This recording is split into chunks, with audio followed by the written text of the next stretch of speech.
this will more so be like an investing podcast, so we'll talk about, big people in the property world. We might interview like some developers, some things that they might have messed up. Create a really good community of people that want to learn and surround ourselves with knowledge as much as possible. I think that's the goal of what we're doing. You have been very, very successful in that space.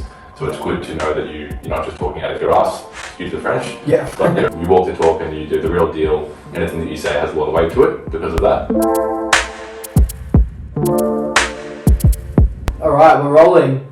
So today, myself and Morgan, we wanted to get together and just catch up. I mean, every day we're in the office next to each other till 8, 9, 10 o'clock at night. But I think like we don't get on here and share ideas and do enough of this sort of collaborative learning outside of what we're doing in terms of finding clients' properties and talking about them, specific clients themselves. So I think, today, we're gonna, just delve into some generics types of topics, and looking forward to be doing this a lot more. 100%. Yeah. And I know that you want to be talking about a few key topics that I guess people could gain the most value out of. Yeah. And we're going to be doing more and more of these and hopefully cover a lot of topics. But today, I know you wanted to touch on, for example, we're going to do key topics that people wanted to know about how to build a portfolio. Yeah. So there's a lot of different key areas on how to go about that, and then some, I guess, pro tips. Yeah. For lack of a better word. Yeah. And I know you also want to talk about some key mistakes that people make in trying to build a portfolio and investing in general, whether it be first timers or people that have done it before. So tell me a bit about that. Yeah, for sure. I mean, I was just thinking today, like this office that we're actually sitting in right now. This was the first office that essentially we've bought in this building. So this office we've had for about going back 2 years, and we rarely come in here now because we're in a newer office. We're at level 1, which is probably 3 times the size of what we're sitting in at the moment. This is actually an 18 square office. Level 1's probably close to 60, and we're proud to say in the same building we've bought level 12, which is close to 180 squares, and all of this has been inside like an 18-month period. But I was getting a bit of nostalgia actually as I went to get the waters from here, because it reminds me of like when we were like really starting, 3 years ago properly. We would have late nights and would have literally like 4 or 5 people like in this small space with desks like pushed against the wall. I remember. That was like, and to be here later, like I can even hear outside now the cleaners, like, we're probably like, we're on the road and stuff, but I remember like being here even like 9, 10, 11 o'clock at night, like super late, and cleaners would come in, the lights outside would shut off, so I just got a real zap of like nostalgia as I was coming back, which is cool. Come a long way. Come a massive way, which is cool. And it's sometimes hard to remember that as well, because we're constantly working. It's good to take a step back sometimes and realize how far we have come. 100%. And even for us, like the kind of conversations we were having, like, previously was like, more so like much smaller, like, let's get to this level that was like a fraction of where we are now. So if we actually think about the conversation that we've had today versus like maybe 12 months ago, it's like, it's pretty substantial, It's pretty exciting. Pretty cool. Really exciting. We'll give we'll give the people what they want. We'll talk a bit about portfolio building, how to get past that sticky period where most people kind of get into 3 or 4 properties and really struggling to duplicate.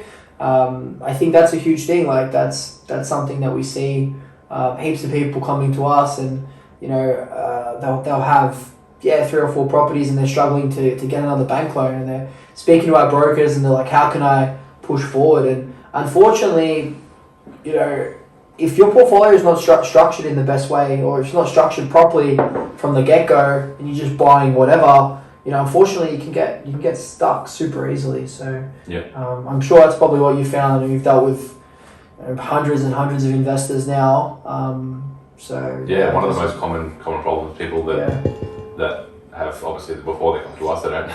Our clients don't have the same issues because we managed to build the portfolios correctly from day one. Yeah. But the majority of the people that come to us and that we bought one or two or three, and they're struggling to buy their second or third or fourth. Yeah. And it's because a few different reasons. Do you want to give us the first one? Yeah, 100%. Well, a massive thing is like how the banks will look at their situation. So we have to be super careful on the kind of property that the people are buying, because like the lenders, they're being so harsh with everything. Like, for instance, like you've got your rental income. Like you might be getting $30,000 a year rent from a property. The bank's going to go too bad. We're going to shade that like 30% down from 100. So we're sitting at like a 70 or an 80% shaded. So, you know, off 30 grand, you know, it could be shaded down to, you know, 22,000 or something like that. You know, forgive me if I'm slightly off. Yeah. But you know, it could be shaded from 30 down to 22. So all of a sudden, you know, you're not counting that 100% of income that you're receiving. You know, other things, you know, somebody might be spending $1,200 a month or $1,500 a month, but the bank might go, look, you know, based on our models that we've got, in terms of what we expect a normal person to be spending, or some of the buffers that we're putting in place for spending, you know, we're putting you at $2,500 or $2,200 when you could be spending a fraction of that or half of that, or, you know, 75%. So you're getting hit that way too. They're putting your expenses up. You know, other things, they're buffering the interest rate. You know, you could be, you know, 2.5% interest rate, 1.9% interest rate. You know, they're buffering you way up at 6.5%. So, you know, your property could be paying for itself, which is great, but all of a sudden, you know, it's not good enough to pay for itself in the bank size. The bank's going to put all these other things in place. So it's pretty crazy. And those of you living at home, you know, paying no board, the last piece of that is, you know, the bank is still going to go, well, what happens if your parents aren't so kind and they want to make you pay board? You know, there's going to be an extra $650 or something where, you know, that you didn't have to pay. So it's hard. It's tough for people. You know, people have to be super diligent. That's why I love it when we're catching people. I love catching those young investors that are, you know, have saved up a deposit and they've worked really hard, and now we can structure it the right way. It's super rewarding. Definitely. And that's the thing as well, because it doesn't really seem natural, I guess, to think about these sorts of things, because if you buy the right type of property, it should be paying for itself. You know, and ideally that's a situation that we're coming across where the rent covers your rent, for example, right? But you wouldn't really think that in the bank's point of view, it's all these buffers that actually make it a lot harder to continue to do that and continue to get loans. Too true. So that's definitely one of the first ones, one of the biggest ways that I've found that does hinder people building their portfolio up. Too true. Yeah, 100% agreed.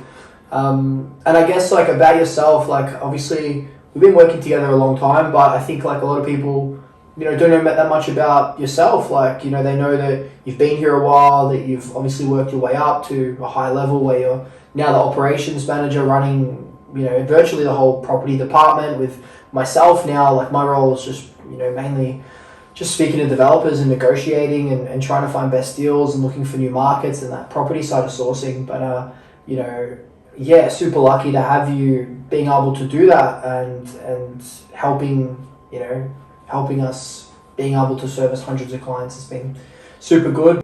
What should we be steering clear from, and what should we look out for? What should we really make sure that we, you know, distance ourselves from? Definitely. And tell us a bit about that. Yeah, for sure. I think like a big one is probably like land is what appreciates. I think like you have to know what is an asset, what's a liability, and I think like land is what appreciates, and you know, a dwelling itself depreciates. So, you know, for us, like we've never bought any apartments, or we've never even really done any townhouses or anything. We've tried to stick to houses with land content, because land is what appreciates. But so I think like that's a good one. Like first of all, like you want something that you're holding that land content, and it's appreciating, because. And that's what I always try to show people as well, because obviously we practice what we preach. We do the exact same thing that we recommend to all clients, and that is buy land content, and it's so much more valuable most of the time, depending on the strategy, but most of the time for an investing sort of strategy or mindset. And the reason is because land goes up, land appreciates in value. For sure. And I always spell it out as clearly as possible for clients, in that if you have a really high cash flow property, you know, apartments or even commercials a bit higher as well, and that might be 11%, 12% if you're doing quite well. And you get good cash flow on that, maybe 10 grand a month, 10 grand per year, 15 grand per year, whatever it is. Yeah, for sure. But if you do well in the capital gains department rather than the cash flow department, it's correct. It's tenfold. You can correct. get 50 grand per year, 60 grand per year in capital gains. And 100%. It's just side by side. There's no comparison. Yeah, definitely. Yeah, completely. I think for us, I think as a company and as investors like ourselves independently, we're very open. We're people that, obviously myself, I own commercial property. We own these dwellings that we're in right now. This is these offices that we're in. We own level 1 as well, and we're purchasing level 12. So I guess we're super open to all asset classes as well, which I think is certainly worth noting. And there's no bias. I mean, I've got the 2 commercials in this, and car parks and random things. But I think bricks and mortar is super powerful, and I think that residential, provided you're buying the right thing, it provides a really good risk to reward ratio. Yeah. And commercial, it's good, but it's also, I feel like it's probably that there are variables that are tougher to control. You need a higher deposit that you're needing to put into it. So there's some downsides of commercial property. Yeah, correct. I know, sometimes banks are requesting minimum 20-30% in required payment. It's a lot, and not everyone has that sort of funds to just fork up for their first or even their executive. And even opportunity cost. I mean, you speak to clients, someone's got $200K and they're like, should we look at commercial? Look, you can, but then you're tying up opportunity cost. What does that look like? I mean, maybe it's a different story if you've got endless amount of resources, maybe, but I think I'm very fortunate to have went the residential path, have went houses with land content, stuff the criteria as well. It's you walk the talk. It's obviously a successful route to go down if you play your cards right, and the portfolios. I lose track. It's too often to buy properties. Is it 18, 20? We're sitting at 20, and hopefully, if everything settles like it should, we should get into the mid-20s, sort of, hopefully mid next year. But it's about the order of the property and the structure of how it's all set. So it's I think it's super important when you're getting started to make sure that your portfolio is structured in the best way, because you can get stuck super easy. Definitely something to look out for any first-time investors or any investors in general. Definitely is structure your portfolio in the right way. Definitely. And land content's super important. Definitely. Some other ones might be, and this is a big one for me as well, and it's not very hard for me because this is the way I think, but if you try to take all the emotion out of it and steer towards the logic, that is extremely, extremely helpful as well. Investing is a numbers game, and it always has, it always will be. If you take the emotional side out of things, and provided it's not ridiculously uncomfortable, then you're going to do a lot better, and we find that that's proven true time and time again. And it's a really important one. It's probably one of the more common ones that people do make the mistake on, just because, for example, and speaking from experience, clients might want to be steered towards a certain state, whether it's their own state for comfortability reasons, and there might be a great opportunity interstate that's going to give them an extra, $300 per month and an extra 2% growth or something like that. And if you're not open to hearing about that from a comfortability and emotional side of things, then you're going to miss out on that potential gain. For sure. Which is a big one too. So, Yeah, completely. And are you sort of noticing a shift where, say maybe a year ago, people really wanted to stay in their own state, and now they're open to other states? Are you seeing that more as a trend with investors themselves, or are you thinking people are still pretty wanting to stay where they live in? I think it's definitely a trend. I think people are starting to open their mind up. I think a big reason for that is because with COVID, everything's done pretty much through the laptop anyway. So you won't really get to see the property. It's just numbers on a screen. And I always make sure that all of my clients keep it as open mind as possible. So if they are getting the best gain based on what is available, and then if you open up yourself to all of Australia, as you can imagine, you've got a much larger pool to pick from, and you're much more likely to find the best investment. Yeah, for sure. I mean, I guess like the chances of you finding the best investment only in Victoria, only where you live, you're just limiting yourself. Really. Exactly. Yeah. Yeah. That's a big one too. Yeah, for sure. And and I guess like in terms of like where you see yourself heading, like in the next 3 or 4 years with investing, like what do you think? For me personally? Yeah, for yourself, like what do you think's? I think I'm always going to be open to new routes and exciting opportunities, and I do work in real estate. I'm professional real estate sort of in that space. Yeah. But definitely don't have anything against stocks and cryptos, NFTs and that space as well. Always willing and keen to get into that. I'm in stocks, I'm in NFTs, and if you're in the investing space in general, you're always going to be across them. For sure. So for the next few years for myself, definitely building up the portfolio. I want to catch you soon, before long, and definitely sticking with the stocks, index funds, bonds, NFTs, crypto. That space in general, super exciting, super new. Yeah, for sure. And I think because it is super new, there's a lot of room for pretty quick growth. Yeah.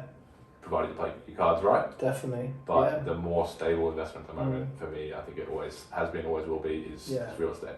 Yeah, definitely. Yeah, completely. Yeah, completely agree. And for yourself?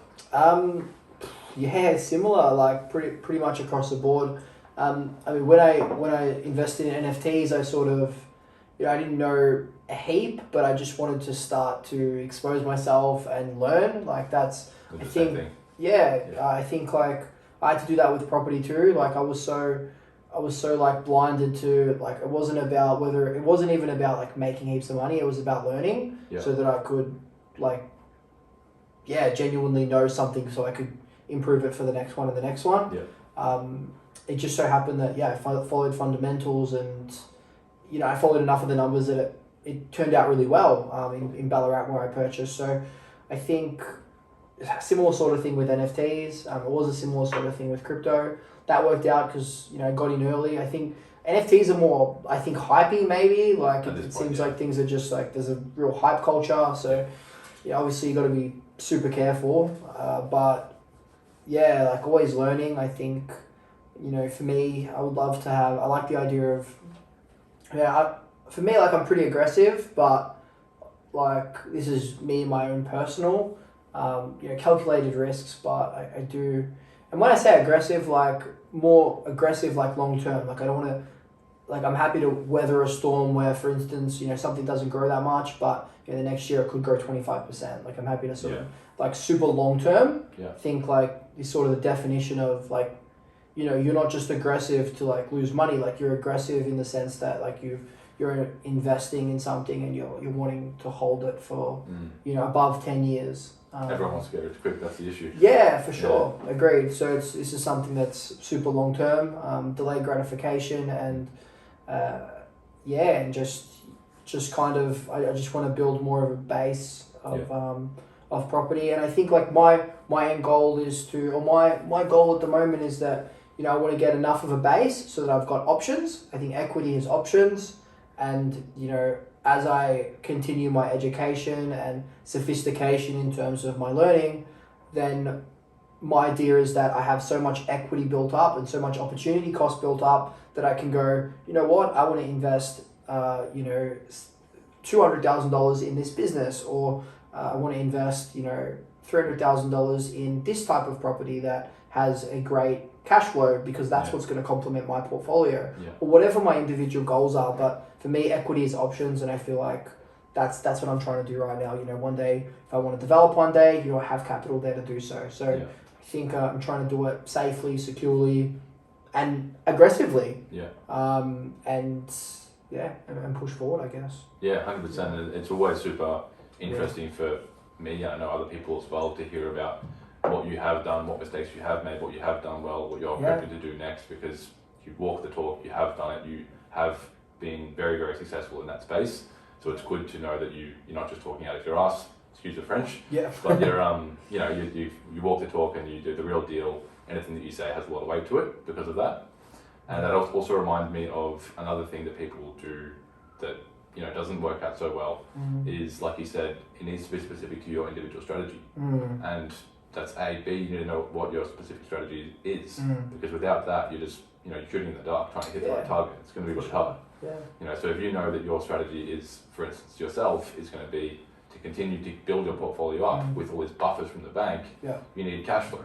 Yes. Right? Cash flow is king. Yes. So to do that, your next one might need to be really cash flow focused. Yes. Or if it's going to be your first property, it's good to think about what your 5-year looks like, your 10-year looks like, your 15-year looks like, and from there you can actually build your strategy and know what your criteria is, so you can slot those properties in, and you know when you've actually found the right one. That's a really big one as well. Yeah, 100%. I think you summed it up so well. It's about what do you want, what are your goals and how do you want to structure your portfolio, and for me it's just you just want to be able to continue moving, and everyone's got different goals. Like some people some people they want to supplement their income for retirement, and other people be completely different. They just want to get 1 or 2 properties so that they can take equity out and buy their own home, and it's another type of savings. So whatever it is for people, I think it's those two situations are the same, I guess. That's it. It's important to know what you're after, and then from there you can actually figure out what is going to be best suited to you. Yeah, for sure. Yeah, definitely. And in terms of like mistakes people are making as well, like I know we sort of skimmed over it, but are you also like, is there also something that's on the tip of your tongue where you're noticing like people are making big mistakes in your opinion as well, or? Yeah, I think we've covered a few of them. Yeah. If there was going to be anything else, I would say predominantly research. A lot of people. You're a numbers guy, like you. I'm a numbers you guy. love that stuff. That's it. Yeah. A lot of people kind of just skim over that part. Yeah. And that's the one part you don't want to skim over. You gotta run your numbers. You gotta run the analysis. Figure out if the cash flow is going to be good, if it's going to be viable, what the growth metrics look like, is the economy stable, all this sort of stuff. You got to be like a data geek. Like, that's you sort of do. Yeah. If you just swing in the dark and hope for the best, you're probably not going to do that well. Yeah. You're just decreasing your odds of having a successful investment journey. For sure. And along those lines as well, from credible sources too, because time and time again people come and they say, look, my grandpa said this, and they said this area wasn't so good, or they don't like commercial, they don't like apartments, they don't like residential, whatever it may be. For sure. And I always ask them after that, is your grandpa an investor? Yeah. Do they have any experience? Do they have any weight behind what they say? Yeah. That's what I'm saying subconsciously. Yeah. And the answer is more often than not no. I'm like, I just pause on that for a second. I'm like, why are you listening to this person who has no expertise in the field? It's just their opinion. Yeah. Are you going to let that sway your decisions? I don't know, probably not. Yeah. It's a super important one, because same sort of thing. I've had people, I've like friends and family and stuff, they say, I saw this article on Facebook, or I saw this article on Instagram, or TikTok, whatever it may be. Yeah. Like, are you going to let that sway your decision? You got to check your sources as well. Definitely. I think that's a big one. Yeah, completely. Yeah, I think that's huge. Just listening to external parties that haven't really done too much, or even if they have, I think everyone's investing's like especially property investing. It's like one of those things that everyone's got their story. Yeah. Like I once had a client and he had 3 or 4 apartments, and all of those apartments they actually done really well. And he was like, but I think his definition of really well was also a bit funny, but they've done pretty well. So, and then I've had somebody else where, they've got 5 investment properties, one of them's an apartment, and that apartment had done horribly, and then they're kind of coming in and going, apartments are the worst, and this guy's coming in going, apartments are the best, but there's 2 people with 2 very different situations, buying at 2 very different times, who maybe bought in 2 very different locations, so, and maybe have 2 very different ideas of what good is. Like when I spoke to the guy who bought the 4, he was like, they haven't really went up, but they've kind of been able to pay themselves down, and like sort of ignored the body corporate cost that was like $4,000 per apartment and stuff. Like, and I was like, yo, dude, like, I think he's like got a little bit skewed, but I think everybody's going to have a different sort of idea, because it's one of those things where, depending on where you bought and how long ago, things are forever changing, and what works for somebody else might not work for you. And, it's one of those things where you just have to be super numbers focused. Yeah. Yeah, agreed. No, that's cool. Well, we're gonna be doing this. We're gonna be doing this heaps, and I'm super excited to be, to be having these conversations, and hopefully people get heaps of value from it, and they enjoy us. I think what we're going to start doing is we'll start to have some guests on here too. So we'll have some real estate agents. We'll talk to some conveyancers, and we'll talk about some of the risks that they see on contracts, like never signing a contract if it's got this on it or something like that. I think some big people in the space in general. Yeah, for sure. Like we want to, interview some really big. This will more so be like an investing podcast, so we'll talk about, big people in the property world. We might interview like some developers, and we'll talk about, some things that they might have messed up, and hopefully, just create a really good community of people that want to learn and surround themselves with knowledge as much as possible. I think that's the goal of what we're doing here. Big value add. Yeah, for sure. And for us too, like selfishly, like we're going to speak to these people that we're going to learn things off, and we're going to have good conversations with. So I think we're also going to get heaps out of it too. So it's good for mindset to surround yourself with this kind of content, because definitely super exciting. We're all students, we're all forever learning, so it's good. 22 properties on, we're still learning, and it never stops. Big things coming. Yeah, for sure. Well, thanks for listening today, guys. Yeah. And look forward to the next one. For sure, we'll do it again soon. We'll try and do them every week, if not a bit more. Sounds good. Sweet, thanks guys. All right. Nice. Pretty dope.